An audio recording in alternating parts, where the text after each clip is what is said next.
ഇന്നത്തെ നമ്മുടെ ഐറ്റം ഇരുമ്പിക്കയാണ്. ഇരുമ്പിക്ക അച്ചാർ. അതിന് വേണ്ടുന്ന ചേരുവകൾ വെളുത്തുള്ളി, പച്ചമുളക്.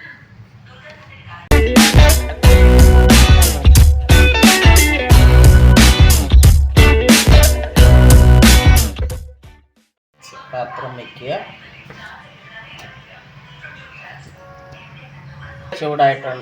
എണ്ണ ചൂടായിട്ടുണ്ട്. അതിലോട്ട് നമുക്ക് കടുക് ഇട്ട് കൊടുക്കാം.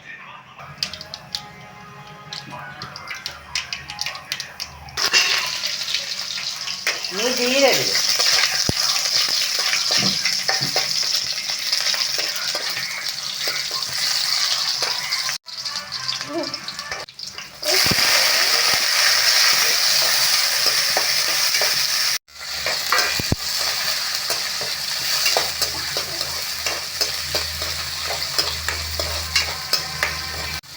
ഒന്ന് ബ്രൗൺ നിറമാകുന്ന വരെ നമുക്കൊന്ന് ഇളക്കി കൊടുക്കാം.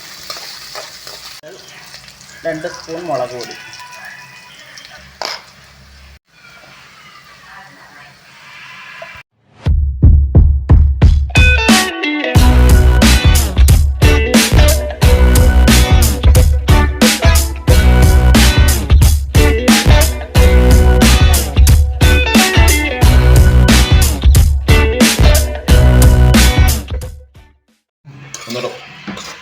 ചെറിയ തീയിൽ നല്ലതുപോലെ നമുക്കൊന്ന് ഇളക്കി കൊടുക്കാം. ആവശ്യത്തിന് ഉപ്പ് ഇട്ട് കൊടുക്കുക. ഉപ്പ് നമ്മൾ ആദ്യം ഇട്ട് ഉണക്കിയതാണ്, ഇത് 2 ദിവസം, അതുകൊണ്ട് കുറച്ച് ഉപ്പിട്ട് കൊടുക്കുക. ഇച്ചിരി എണ്ണയും കൂടെ ഒഴിച്ചു കൊടുക്കുക. നന്നായിട്ട് എല്ലാം കൂടെ നല്ലപോലെ സെറ്റാകുമ്പോൾ ഇളക്കി കൊടുക്കുക. ചെറിയ തീയിൽ വേണം ഇതെല്ലാം ചെയ്യേണ്ടത്.